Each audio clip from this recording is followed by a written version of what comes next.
Bonjour à toutes et à tous. Dans ce numéro de Behind the Scene, j'ai choisi d'interviewer Matt Pokora.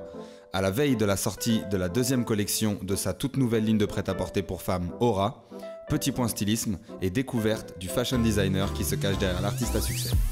Salut Matt. Salut. Comment tu vas? Ça va, nickel. Bien. Écoute. Bon, on est là principalement pour Aura, qui est la marque féminine de prêt-à-porter que tu as lancée il y a quelques mois, finalement. Deuxième collection déjà. Moi, la question, ce que j'aimerais savoir en premier, c'est déjà quelle est ton implication réelle et fondamentale au sein de la marque. C'est-à-dire jusqu'où tu as la latitude pour agir dessus. Bah en fait, c'est ma marque, c'est moi qui l'ai créée avec le groupe Beau Manoir, qui a notamment les marques comme Morgana City, etc. Cache-cache. Voilà, les filles me font des propositions, moi je fais les miennes, on fait une espèce de brainstorming pour chaque collection où elles me disent les tendances à venir. De là, voilà, j'ai mes idées qui fleurissent, on prend un modèle que je vais amener de A à Z en disant on va faire ça comme ça. Elle m'amène des modèles où on va dire ok, on n'a rien à toucher, c'est parfait. Ou bien des modèles qu'on me propose et là je dis non, ce serait bien de mettre ça comme ça, de rajouter une tirette là, de le tailler comme ça, etc. Donc ouais, mon implication elle est totale dans le sens où j'ai le final cut sur tout ce qui va être produit pour la marque. Tu vas jusqu'à dessiner ouais, je dessine aussi. Je D'accord. dessine, j'arrive avec des idées, des photos, des dessins, des modèles qui me plaisent, qui me parlent. Et puis après, on travaille avec les filles. Et pour ça, ça vient d'où? C'est-à-dire, bon, c'est vrai que en termes de style, bon, sur les 10 dernières années, tu en as traversé beaucoup, mais finalement, tu étais relativement toujours à la pointe de l'époque. Est-ce que c'est quelque chose qui t'est venu naturellement jusqu'à pouvoir dessiner des modèles, ou est-ce que c'est finalement, ça vient d'une formation, ou est-ce que c'est un truc que tu savais faire avant, finalement? Bah, en fait, je pense que c'est venu avec le temps, à force déjà, on est dans un métier où on fait vachement attention quand même à l'apparence. Bien sûr. Donc forcément, j'ai beaucoup regardé ce qui se faisait, j'ai beaucoup lu des revues, j'ai beaucoup été sur des sites, j'ai fait pas mal de choses comme ça et à force avec les années, tu prends goût à tout ça et puis voilà, tu commences à faire attention à des créateurs et puis forcément des grandes marques. Finalement, ta carrière a été ta formation. Ouais, voilà, c'est ça, ma carrière, ça a été la formation dans le sens où toujours faire attention aux des danseuses, de ce que j'allais mettre dans des clips ou sur tel tapis rouge ou machin. Ouais, forcément, tu lis, tu regardes et tu apprends ce qu'il faut faire ou ne pas faire, les fautes de goût, etc. Et alors, quelle est la philosophie que tu as voulu insuffler dans la marque? Bah, c'est à l'image de ce que j'aime, c'est-à-dire avoir des pièces fortes. Avec des couleurs ou des motifs ou des coupes assez fortes, autour desquelles je mets des pièces un peu plus sobres, c'est-à-dire des jeans unis ou des robes ou des jupes. Pour qu'il y ait un focus sur la pièce forte c'est et ça. que le reste et à l'image de ce que valeur. moi je fais, c'est vrai que voilà, quand je m'habille, si j'ai une belle paire de baskets, un modèle fort, le reste au-dessus sera assez simple. Si j'ai un perfecto qui est assez fort, le reste autour va être assez simple et vice versa pour le pantalon ou un t-shirt. C'est en fait faire en sorte que si on a une pièce forte, il faut la mettre en valeur et pour la mettre en valeur, rien de tel que d'avoir des choses simples. D'accord.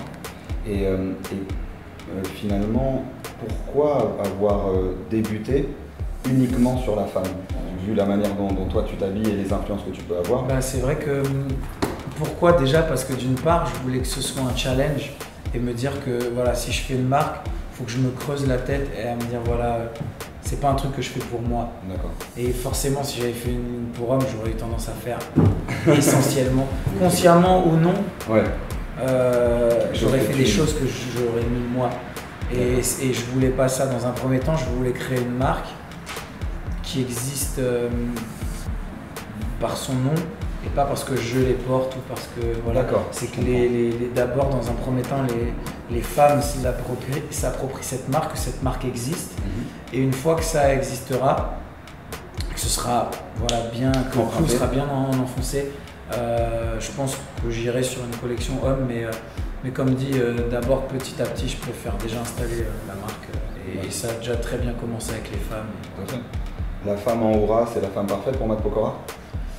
Pas spécial, pas forcément. En tout cas, c'est la femme cool, casual dans ce que j'aime. Après parfaite, parce que ça voudrait dire que moi, mes fringues sont parfaites. Je sais pas. En tout cas, j'aime ce que je fais. Voilà, pour moi, c'est vrai que voilà, c'est des looks que j'aime beaucoup. Et alors, j'ai vu que déjà sur la première collection, il y avait des all-over très cosmiques avec les plaines, etc. Là, on est dans des motifs plutôt fleuris avec les carrés, etc. Le principe du all-over, c'est une vraie volonté de la marque ou c'est simplement parce que tu estimes que c'est dans l'air du temps et ça peut évoluer? Parce que finalement, quasiment tout Aura il y a beaucoup de pièces en all-over. Ouais, c'est ça en fait. Moi, le principe, c'est de me dire qu'à chaque collection, il y a un univers. D'accord. Que chaque collection est une empreinte assez forte. Un peu à l'image de ce que j'aime.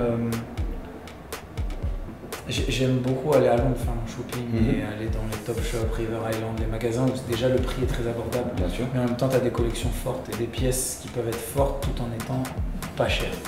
En passant du packaging par les étiquettes, par les sachets avec lesquels les clientes repartent, je veux vraiment qu'il y ait une empreinte sur chaque collection. Donc finalement, c'est un gros travail puisque tu recrées tout un marketing et tout un univers deux fois par an. C'est ça, exactement. Bon, c'est ambitieux. Ouais, c'est ambitieux, mais en même temps, voilà, j'ai la chance aujourd'hui d'avoir la possibilité de faire ce genre de choses, d'avoir des gens qui me suivent. Et puis moi, ça me permet de m'aérer l'esprit, de sortir du cadre musique et de rencontrer de nouvelles personnes et d'apprendre et de grandir aussi, tout simplement. Et selon toi, être un artiste à succès, est-ce que forcément ça fait une marque de fringues réussie, un prêt-à-porter abouti et qui fonctionne? Est-ce que les succès commerciaux peuvent tout à fait communiquer ou est-ce que toi c'est séparé? Comment tu vois la chose? Ils peuvent, mais moi, c'est pour ça que j'ai voulu faire une ligne de femmes, c'est que je ne porte pas les fringues. Donc je veux que ce soit le style de fille qui pourrait aimer Aura, qui s'approprie cette marque et pas parce que moi je la porte à un style de public. Alors forcément la résonance au lancement est plus forte parce que je suis derrière.